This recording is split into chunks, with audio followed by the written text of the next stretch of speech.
Audio Jungle.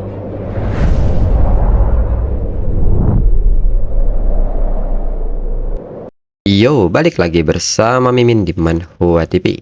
Kali ini kita akan lanjutkan pembahasan dari cerita My Unbeatable Passive Skill Lets Me Deal Massive Damage. BTW yang nyari episode sebelumnya Mimin tempel di deskripsi beserta dengan playlistnya. Dan jangan lupa untuk join saluran WA untuk info terupdate dari Mimin. Linknya ada di deskripsi. Tanpa berlama-lama, yuk kita masuk ke alur ceritanya.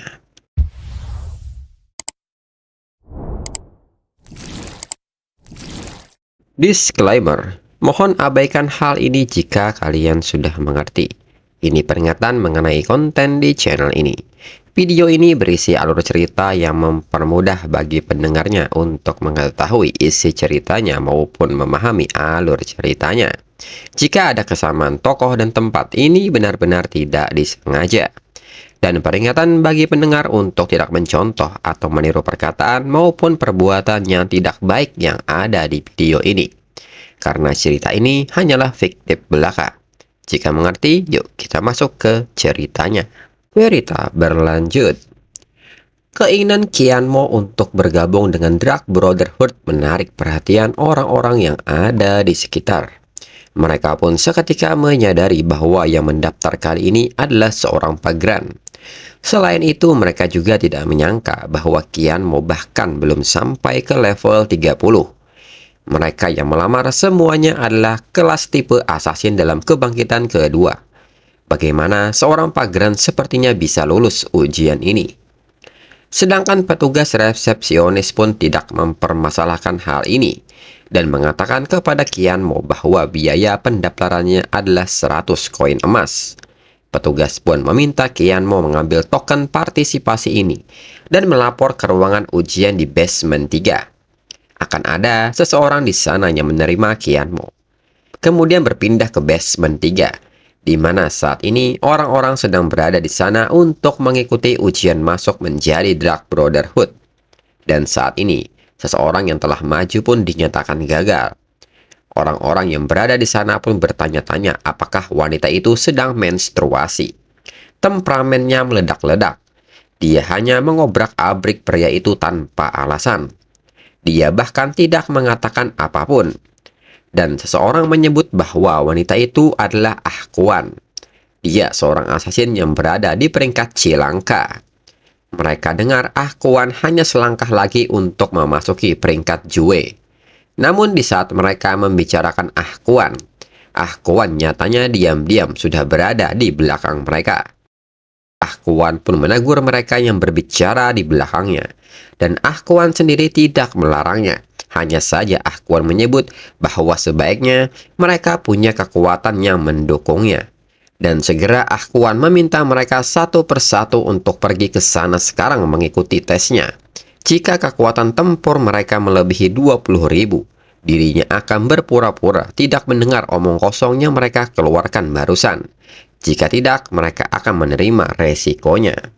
Mereka pun seketika panik dan meminta Ahkuan untuk tenang, serta meminta maaf karena bergosip dan mereka berjanji tidak akan melakukannya lagi. Namun Ahkuan tetap meminta mereka untuk tidak berlama-lama dan jangan paksa dirinya mengambil tindakan. Segera mereka pun bergegas pergi untuk mengikuti tesnya. Dan seketika hasil dari mereka bertiga pun terlihat. Pertama, Zhao Ergo level 32, seorang inkuisitor kebangkitan kedua dengan kekuatan tempur 18.372 gagal. Kedua, Wong Tongshan level 34, seorang macinis kebangkitan kedua dengan kekuatan tempur 17.889 gagal. Dan ketiga, Song Yuzi level 35, seorang Poison King kebangkitan kedua dengan kekuatan tempur 19.021 dan dinyatakan gagal. Melihat hal ini, Ahkuan pun mengatakan bahwa mereka hanyalah sekelompok sampah yang bahkan tidak bisa menembus kekuatan tempur 20.000. Ahkuan pun menanyakan sikap mereka yang berani berbicara tentang dirinya. Ahkuan pun meminta petugas lain untuk membawa mereka pergi dan masukkan mereka ke penjara air.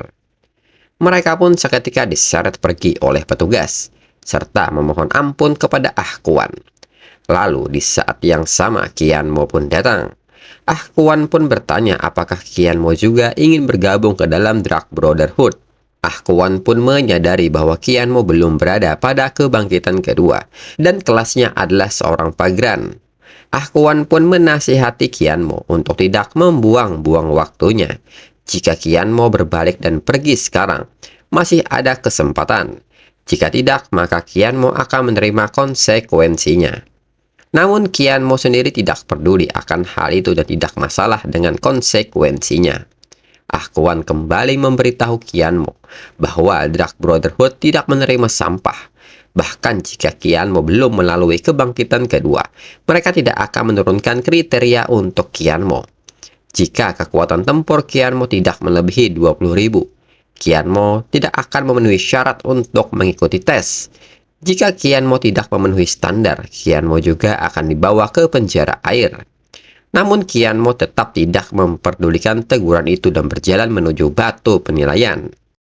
Setelah Qianmo menyentuhnya, sebuah pesan keluar dan menyebut bahwa Cheng Qianmo level 29 seorang pagran kebangkitan pertama dengan kekuatan tempur 30.058. Mengetahui hal ini, Ah Kuan pun seketika kaget dan bertanya-tanya bagaimana bisa seseorang level 29 mempunyai kekuatan tempur melebihi 30.000. Siapakah sebenarnya Qianmo ini? Kemudian Qianmo pun bertanya apakah sekarang dirinya memenuhi syarat untuk mengikuti tes. Ah Kuan pun mengatakan bahwa dirinya sepertinya meremehkan Qianmo, dan untuk selanjutnya Qianmo akan menjalani tes yang memiliki 4 tahap. Qianmo akan menghadapi 4 tahap yang masing-masing menguji kekuatan, ketangkasan, fisik, dan semangat Qianmo. Ah Kuan juga meminta Qianmo untuk tidak menyalahkannya karena dirinya sudah memperingatkan Qianmo. Jika Qianmo mati saat ujian, level Qianmo akan tetap turun. Menurut Qianmo, ketika dirinya membandingkan tempat ini dengan dunianya sebelumnya, di sini jauh lebih menarik. Kemudian berpindah di pintu masuk portal alam rahasia. Seorang wanita datang dan menyapa Ah Kuan. Wanita itu pun bertanya apakah Ah Kuan sudah menemukan kandidat yang cocok.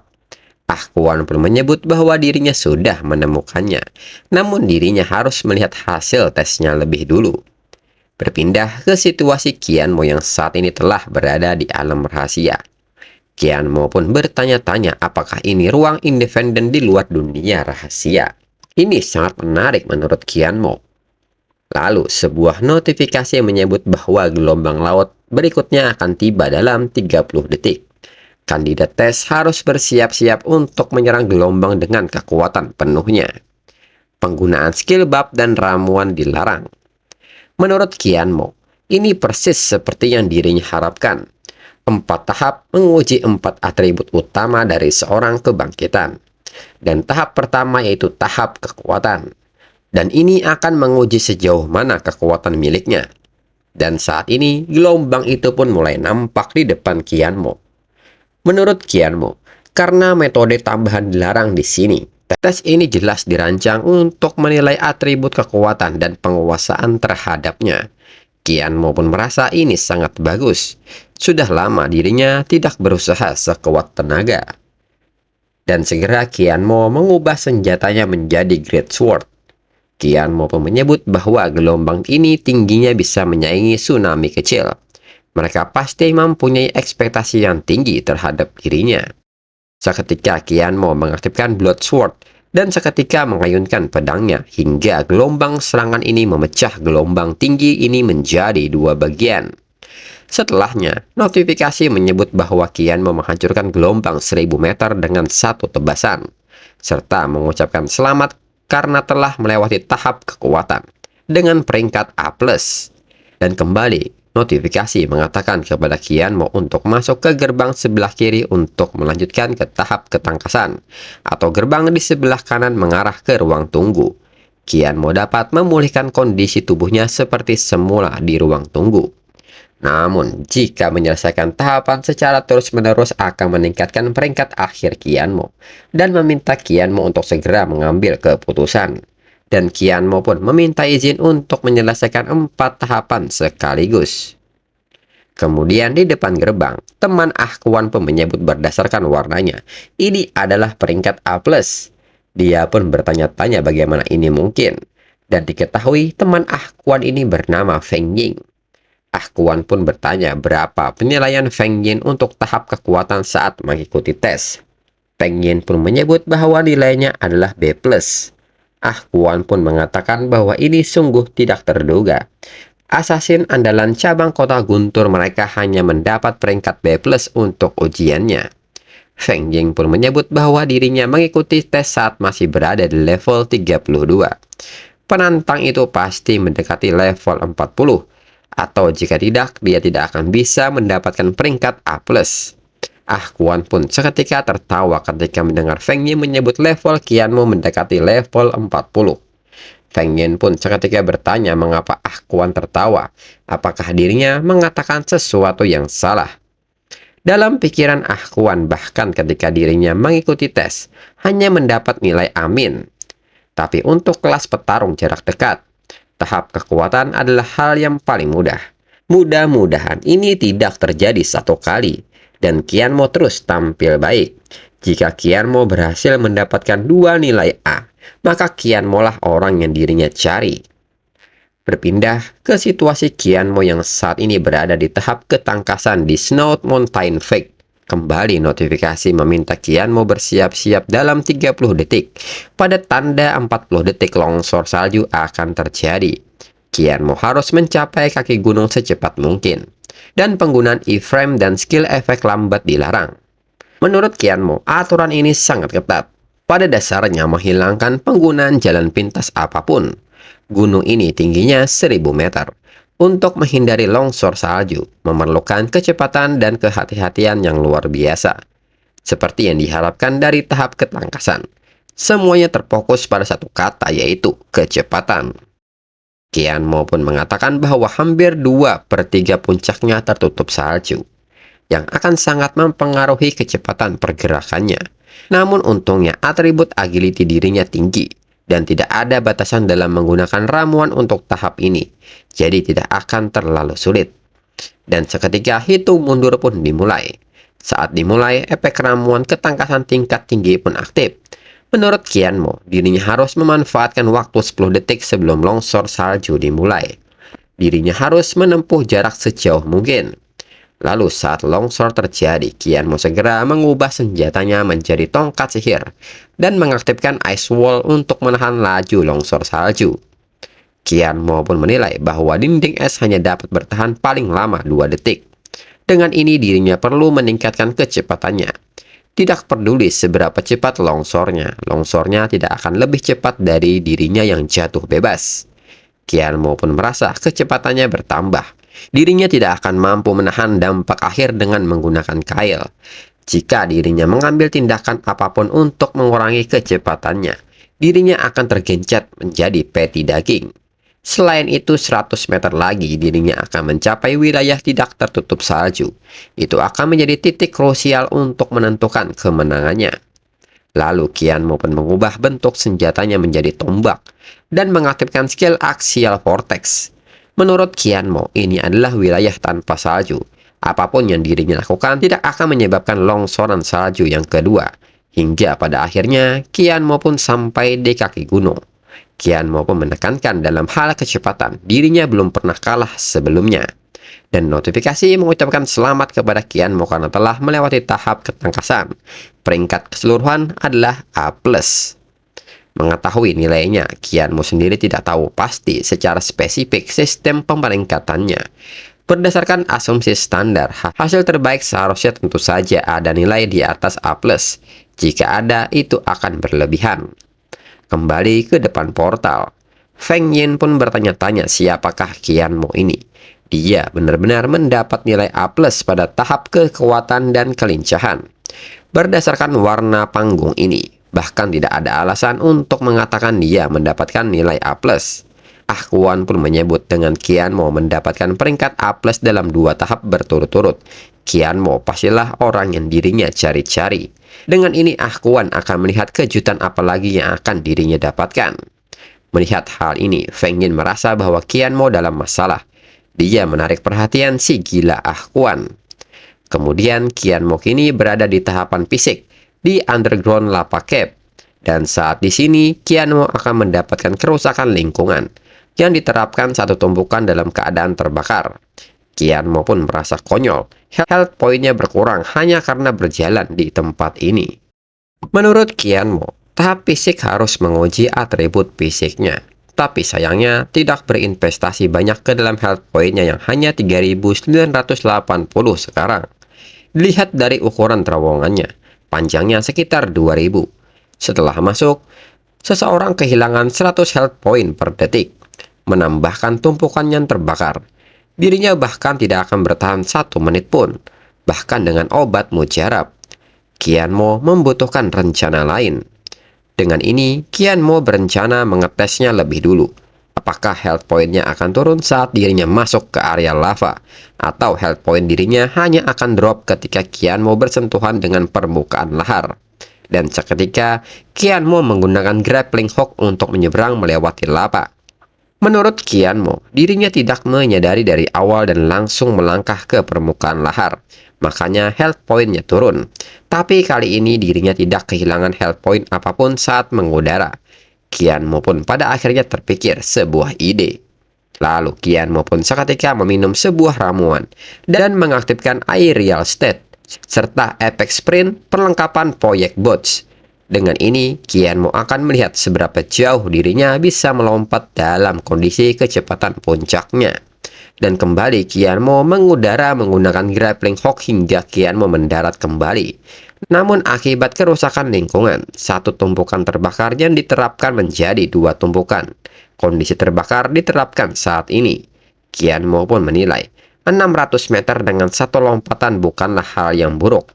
Dan setelahnya, Qian Mo mengubah bentuk senjatanya menjadi tongkat sihir dan mengaktifkan Ice Wall dan seketika menghancurkannya untuk dijadikan sebuah pijakan. Dan bongkahan es pun seketika dijadikan Qian Mo sebagai seluncuran dan maju ke depan. Qian Mo pun mengatakan bahwa 700 meter lagi ke tujuan sasaran. Dirinya akan segera mencapainya dan kembali mengubah bentuk senjatanya menjadi bentuk senapan. Dan seketika mengaktifkan howitzer sehingga membuat Qian Mo terlempar akibat dorongannya. Dan saat di udara, Qian Mo mengaktifkan mekanik signature skill yaitu Summon Tempester. Dan seketika menggunakannya sebagai pijakan untuk menggunakan jaringnya dan berayun untuk menghindari lava yang ada di bawahnya. Setelah mendarat, Qian Mo merasa ini lumayan. Health point-nya hanya turun 2 kali. Dirinya kehilangan total 200 health point. Dan seketika sebuah notifikasi mengucapkan selamat karena berhasil melewati tahapan fisik dan mendapatkan peringkat A++. Qian Mo pun tidak menyangka ternyata memang benar ada peringkat di atas A+. Ini benar-benar berlebihan. Di sisi lain, Feng Yun pun kaget melihat hal ini dan bertanya-tanya mungkinkah legenda itu nyata.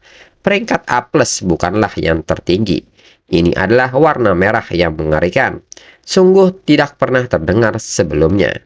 Feng Yin pun bertanya kepada Ah Kuan siapa Qian Mo dan meminta Ah Kuan untuk berhenti membuatnya penasaran. Ah Kuan pun menyebut bahwa dirinya juga tidak tahu latar belakangnya. Dia bernama Qian Mo, level 29 dan kelasnya adalah Vagrant. Lalu saat mengambil tes kekuatan tempur sebelum dia masuk, kekuatan tempurnya saat ini adalah 30.058. Feng Yin pun seketika kaget mendengarnya. Seorang Vagrant level 29 dengan kekuatan tempur lebih dari 30.000. Dan dia mendapat rating A+ berturut-turut dalam 3 tahap. Dan baru saja di tahap ketiga, Qian Mo mendapatkan A++ yang legendaris. Feng Yin pun merasa bahwa mereka harus melaporkan tentang monster ini kepada atasannya. Dengan hasil saat ini, bahkan jika Qian Mo gagal pada tahap terakhir, kemungkinan besar dia akan mendapat peringkat Qi. Feng Ying pun yakin para petinggi akan senang mendengarnya. Namun Ah Kuan tidak ingin melakukannya. Dirinya membutuhkan Qian Mo sekarang. Jika Feng Ying melaporkan ini, Ah Kuan khawatir orang lain akan merebutnya. Dirinya telah menunggu selama 6 bulan. Akhirnya menemukan orang yang benar-benar berkualitas tinggi. Ah Kuan tidak bisa membiarkannya lolos. Namun Feng Ying menekankan bahwa memang benar tempat itu hanya mengizinkan awakan di bawah level 35. Tapi Qian Mo bukan satu-satunya kandidat. Jika peninggi menyalahkan mereka nanti, Ah Kuan tahu apa konsekuensinya. Namun Ah Kuan tidak peduli dengan hal tersebut. Melihat respon Ah Kuan, Feng Yen pun mengerti dan mengatakan bahwa dirinya akan berpura-pura tidak ada di sini hari ini dan segera berbalik pergi. Di sisi lain, Qian maupun sampai di suatu tempat. Menurutnya, kalau dilihat dari tampilan luarnya, kemungkinan besar tempat ini adalah perpustakaan. Berdasarkan aturan sebelumnya, tahapan ini harus menguji spirit dan wisdom. Lalu notifikasi menyebut bahwa selanjutnya Qian Mo akan memasuki labirin perpustakaan. Di labirin ini hanya ada satu pintu masuk dan keluar. Pada saat yang sama, ketika Qian Mo menemui persimpangan, Qian Mo dapat menggunakan kekuatan rohnya untuk merasakan jalan yang benar. Rak buku di arah yang benar akan memiliki buku-buku yang dapat membimbingnya. Tetapi ketika kekuatan rohnya mulai berkurang, umpan balik Qian Mo menerima akan semakin lemah hingga akhirnya menghilang. Mengetahui hal ini, Qian Mo menyebut bahwa tahap roh sebenarnya bergantung pada kekuatan rohnya untuk menemukan arah yang benar. Harus Qian Mo akui bahwa metode pengujian ini memang kreatif, tapi ada masalah yang sangat besar. Untuk itu dirinya harus merasakannya terlebih dahulu. Qian Mo pun mulai merasakannya, hingga Qian Mo melihatnya. Ini adalah panduan untuk penantang. Qian Mo juga menyebut bahwa ini pertama kalinya dirinya merasakan kelelahan mental karena menggunakan kekuatan rohnya. Spiritnya saat ini hampir sama dengan fisiknya, hampir seperti kertas kosong. Tahap ini memiliki persyaratan yang sangat ketat untuk atribut spirit. Jika Qian Mo tidak mencapai ambang batas yang disyaratkan, keluar dari labirin akan memakan waktu yang sangat lama. Tapi, pencipta panggung ini sepertinya tidak memperhitungkan tipu dayanya. Dan Qian Mo pun seketika mengaktifkan Phantom Clock dengan efek invisibility. Qian Mo pun seketika tertawa, karena sebenarnya dirinya akan menembus tembok ini. Efek tembus pandang dari Phantom Clock sebenarnya ada bug dengan kemampuan ini. Qian Mo dapat mengabaikan medan di dalamnya. Sudah jelas bahwa deretan buku yang sangat tinggi ini juga dianggap sebagai bagian dari medan.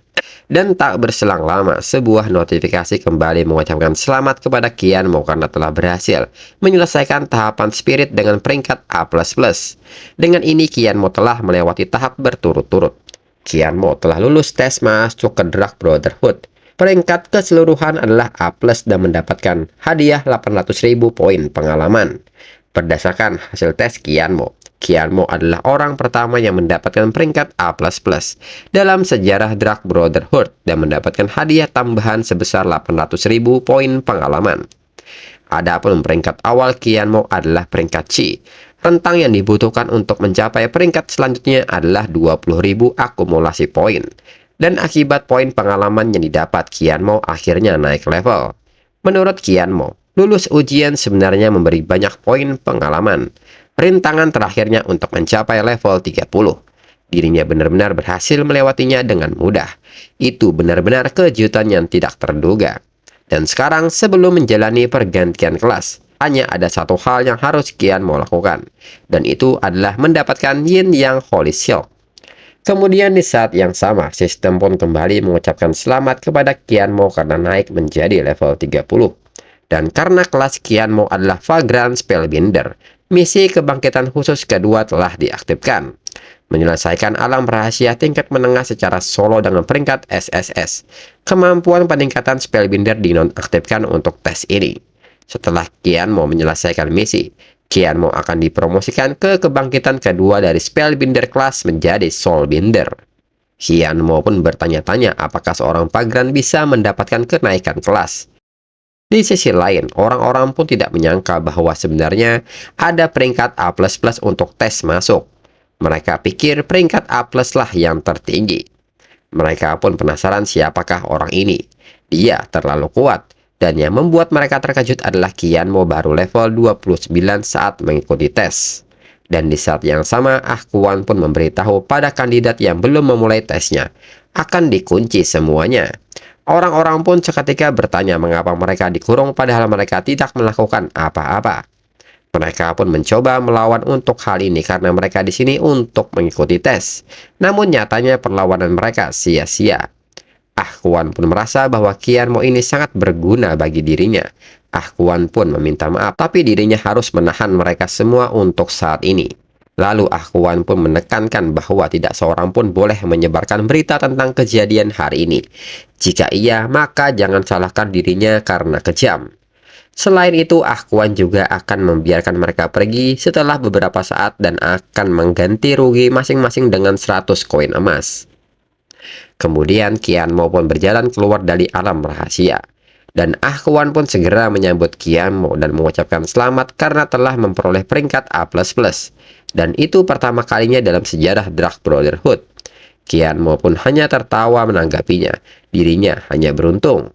Dalam pikiran Qianmo pun bertanya-tanya apakah dia tiba-tiba berubah pikiran. Dia sangat galak sebelumnya. Kenapa dia tiba-tiba bertingkah seperti orang yang berbeda? Lalu di saat yang sama, Ahkuan pun kaget melihat sesuatu menempel pada Qianmo. Ahkuan tidak menyangka bahwa Qianmo benar-benar masuk ke peringkat C secara langsung. Ahkuan pun mengatakan kepada Qianmo untuk tidak merendah. Dengan level Qianmo bisa mencapai rating seperti itu bukanlah sesuatu yang bisa dilakukan oleh sembarang orang. Mulai sekarang mereka adalah rekan kerja. Dan Ahkuan pun meminta Qianmo untuk mengikutinya. Qianmo pun menilai bahwa Ahkuan bukanlah wanita biasa. Qianmo pun merasa bahwa untuk sementara dirinya akan mengikutinya lebih dulu. Jika ada sesuatu yang salah, dirinya cukup mengaktifkan Phantom Form dan melarikan diri. Dan untuk episode selanjutnya, tunggu 2 minggu lagi untuk 2 chapter berikutnya. Sekian dan terima kasih.